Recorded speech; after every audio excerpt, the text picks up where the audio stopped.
Hi, Kevin. Welcome. And I'm just so glad that you decided to come to this session today. Hey, Aaron, how are you? Did you have a chance to review the informed consent and sign? I did. Your receptionist, we went over all that, and I signed the papers, and she explained it pretty well. Okay. Do you have any questions or anything? No, I just know that it said, I talked to some about the payment, which I understand, and that, outcomes aren't guaranteed. Different things can happen. I totally understand all that. Okay. All right. So, we had met one time before this, and then now you called to make another appointment to discuss some difficulties that's going on in your life. What's going on in your life right now? So, the first time we met, I kind of talked about, I work for Lansco, and I've been there a long time since I got out of high school, like 30 years, I believe. There were some rumors going around that may shut down, and I had a lot of anxiety and fear, and I came to see you, and you helped me out a lot. Well, now they are shutting down. So they said they're going to shut the doors. And I'm a district manager. I've never went to school. I just started off like in the mailroom, in the stockroom, right out of high school, and moved up through this company over the years, and like really put my blood, sweat, and tears into being a good employee for this company, and in moving up and making good money and putting into my retirement so I can take care of my family. Well, now they've told us that they're shutting the doors for sure. And I have a little bit of retirement I can take with me. It's about $30,000. So I'm just so scared. I don't know what to do. I've got 3 kids in middle school, 6th, 7th, and 8th grade. They're little money pits. Yeah. All this stuff costs money. My wife works full time, but now she's got a lot of fear going on because this was our bread and butter. So now me and my wife have been arguing and fighting a lot. Right now we're not even speaking. The amount of anxiety, I just don't know what I'm going to do, Aaron. There's a lot of companies in our area that are hiring for manager positions, but they all require a college degree. I have a high school diploma. I don't have time to go back to school and try to put all this work in. I have to provide for my family right now, and I don't know how I'm going to do that being laid off. I've been dealing with my anxiety's been bad. I felt depressed, where it's just kind of hard to get out of bed in the morning. I feel down. It's hard for me to get motivated to do anything. My anxiety is real bad. Like I have this impending sense of doom, like just something's going to happen at any time, it's just really tough. And now the worry and fear, about what I'm going to do, about where my career is going to go, about how we're going to pay our bills, about how we're going to, pay our mortgage. And we had this trip planned we're probably going to have to cancel, and the kids are all in baseball and soccer, and they need uniforms, and I feel so overwhelmed. I really don't know what to do. So I decided to come in and see you. Maybe you could help me. I don't know. Okay. I'm just really struggling. So that was a lot of information. Since the last time you came in, what I heard you say is that, your fear and anxiety from, you have a lot of fear and a lot of anxiety from the company shutting down. And not only that, last time we had talked about the prospect of them shutting down, and now you've come to let me know that they are going to shut down. And that brings out a lot of worry and fear and anxiety in your life. Yeah. And that's exactly right. so I just think about like our whole lifestyle changed. Like we like to go on trips. We've been living a certain way for years. And I took some pride in being a provider to my family, and I took pride in making sure everybody had everything they needed, and most of the stuff they wanted. We've been going to a place in Florida on the beach for years, and now we're going to have to stop doing that. It almost makes me feel like there's no hope, and my marriage is over. It's really suffering now. And just I feel like our whole life is about to change, and I don't know what to do about it. So with all that going on, what do you, how are you going to, with all the difficulties, how are you going to continue to fulfill those obligations? Some of those that you're talking about, like providing shelter, providing a roof over the head, those are things that have to be done, but it sounds like you have a lot of stress and fear over things that are not necessarily obligations. So in the face of the difficulty, how are you going to fulfill the obligations? So when you say obligations, how am I gonna like pay the necessary bills? Yeah. I don't know. I have that little bit of retirement, but that's not gonna last forever. I don't know. So not only is our lifestyle about to change, we may be struggling just to be able to do anything. My wife's accustomed to having nice stuff. I am too. My children are, and I'm fearful of the reaction they're gonna have when we have to start buying cheap brand food at the grocery, and my kids can't get the new Jordans. They have to get something they're probably not going to want. My wife can't get these Coach bags, and we can't go to Florida. And not only that, why that's a fear of mine, part of me is like, hey, your mortgage is due, the water bill is due, the electric's due, the car payments are due, the insurance is due. I mean, it's overwhelming. So while you have this, you said you had some retirement money, what are some goals that you can set for yourself? Have you ever thought about going back to school, or have you started the process of applying? What are some goals that you can set for yourself in between these sessions so that you don't feel so hopeless? Well, I mean, maybe I could go back to school. I feel like I'm too old. Do people my age even go to school?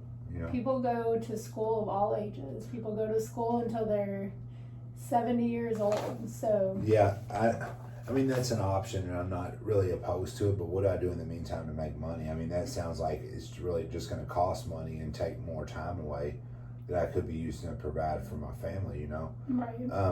The $30,000, I'm going to try to budget it. I would get with my wife and figure out a budget. She's not speaking to me right now because we got into it real bad the other night. So I know I'm going to use it to pay bills as long as I can. I'm so lost. I just don't know I don't know what I'm going to do. I don't know how we're going to make this work. I don't know how I'm going to find it. I mean, I love my job. Like I said, I worked there for 30 years. I put my blood, sweat, and tears into this place. I mean, I never missed a day. I started off at the lowest position, moved all the way up to like a big time managerial position, and now I'm back to nothing. And now I'm competing against these younger guys who have college degrees, and I can't compete. Nobody will hire me. So what I hear is that you feel like a sense of hopelessness because you started here when you were young, you put your heart and soul into this company, and now everything's kind of fallen apart, and you're just kind of left to pick up the pieces. And have you started applying to other jobs or anything? Like, what's the... No, I haven't. Like I told you earlier, I'm feeling really down. I used to be a morning person. I'd wake up and I'd be excited and happy to get stuff done. And I'm really struggling just getting myself motivated to even get out of bed. Like, even getting out of bed at a decent time before I would always get up at like 6 with no alarm. I'm just up, I'm ready to go, ready for the day. And now it's like 9 or 10 and I'm struggling to even roll out of bed. It's hard for me to get on the computer and look at jobs, and I have a little bit, and everything that I've seen says requires a bachelor's degree, requires an associate degree, requires whatever that I don't have. And these jobs are filling fast. So even though there might not be an immediate solution to the problem about the job, you still have a life, at this present moment. Like, you said you're not speaking to your wife, and what are some things that made you fall in love with your wife? What are things that you like about your wife? How are you going to fix the home life in the middle of this so that everything else doesn't fall apart with this job? Well, Erin, that's a great question, and I don't know that I have an answer. I've been getting frustrated, so I've been feeling down. She's frustrated, she's worried. So it doesn't take much for us to get into an argument, and that's what's been happening lately. And I said some things the other night that I shouldn't have said, some things that were personal, and I knew would hurt her because she was getting on my nerves and doing too much. And now we haven't spoken in a couple of days, but I remember this girl I met in high school who was just absolutely beautiful and sweet and kind and funny and had a huge heart and loved adventure and going out and doing these things I like to do, and just a girl that just had my back no matter what, you know. And our marriage has always been good. We've never really had any issues until all this is happening. And, you know, maybe we're both feeling just the pressure, you know, like life's happening and bills don't stop. And so maybe we're just feeling the pressure that, I don't know if it's normal or not, but it's causing us to react to each other in ways that I don't like. Okay, so it's just good to kind of remember, you know, probably because of your all's relationship why you all got this far. And even though you might not find a job today, or you don't want to allow all the things that you all work so hard, the relationship, the bond. And what do you like being about a father? Like, what do you like to do? Well, I mean, I love my kids, and I've always been involved in their sports and coached Little League and coached soccer and baseball, and just, you know, spending time with them and seeing them grow and develop. You know, I have 3 boys, and you know, they're all just like me. They look like me. They're athletic. They love having a good time. They just have this joy for life that I used to share with them that I really don't have anymore. But I love being a dad until, well, here recently, since all this happened, I've been so consumed with everything that's going on, I haven't really spent a lot of time with them. I'm sure they pick up on that or they feel that, but I just haven't. So what's something you could do right now, even if you can't fix your life today, what is something you could fix about that situation? I could go take them out and have a talk with them. Maybe I should just be honest with them because they don't have any idea what's going on. Maybe I could just go have a talk with them and let them know, like, hey, this is what's going on. So if you see me or your mom, you know, dealing with stuff, you know that's why. It's not because of you. It's because of the situation. I think maybe I could go do something with them and spend some time with them. Maybe that. Because they probably don't know what's going on, so all they do is see that mom and dad are fighting. So it might be helpful for a little bit of honesty and for them to, you know, because kids take things on and they might start thinking that it's them and they don't know the situation. Maybe not to scare them, but just kind of let them know that things are okay. Yeah, I guess I could. I guess my fear is that how are they going to perceive me? Because they always looked at me like I was everything, you know. And how are they going to perceive me knowing here's dad that don't even have a job anymore, ain't making any money? You know, it makes me wonder how they're, you know, I also wonder that about my wife, how she looks at me as well. And so I guess that's kind of where I'm at, is I don't want them to think I'm vulnerable or weak or not a provider. And I'm just worried about how they're going to perceive me after this. So you think that that's the, what I hear you saying is the perception and your pride and how your wife and children, you're supposed to be this provider and here we are, and it's just making you feel inadequate. Yeah, I'm not providing. Yeah, I feel terribly inadequate. And I don't know what to do, and I know if I could just land me a good job, then I feel like everything would be okay. You know, that's all I've ever done is work. So if you like imagine that a miracle happened tonight and suddenly your life was fixed, what would that look like? That's a good question. I guess it would look like me having a job. It would look like me having a good job and getting back in the, you know, in the business and field that I love, making good money and leading people and doing what I know how to do. Going to work and coming home and the family being happy to see me, and then being able to order stuff on Amazon and I can just pay for it, and everybody has the stuff they want and need, and there's no worry about bills, and we're going to Florida and food's on the table. You know, I think all that hinges on me just having a good job. Okay. You know, I've always had a good job. I've never been without a job since high school. Okay, so that's, you know, so in your perfect life, it seems like what you're describing is what it just was before you found out that the company was going to shut down. Yeah, absolutely. Everything was good. And so if you had to rate your problems from 0 to 10, what would the not having a job, I'd say? So it seems like a 10 to me. Yeah. Yeah. I mean, that's, you know, unfortunately, money plays a big role in everything, and when you have a lack of it coming in, like, you really feel it, you know. Yeah. I don't know if anything's ever affected me more than this. I've had people or things mess with my money before, and it's always really thrown me off and thrown me for a loop. But this is something else entirely. You know, right now there's no money coming in, and I don't know how there would be money coming in. Nothing is coming in on my part. And so, best case scenario, you could find a job making comparative money and to what you're making right now. And so, is the money that your wife makes, is that not enough to No. cover your all's? Is that enough to cover the needs or just not the wants? Because I feel like a lot of this is, you know, in your perfect life is a lot of the wants things, but what would it really take for you all to have what you need without all the extra stuff? Not saying that material's not important, but sometimes I think when we envision our perfect life, we get caught up on difference between needs and wants. What would you need? Are you all okay financially to cover your needs with your retirement and your wife's income until you get another job? For a while. She works kind of a like a retail sales job, so she don't make a lot of money, and she's never had to because I didn't really want her to. She works.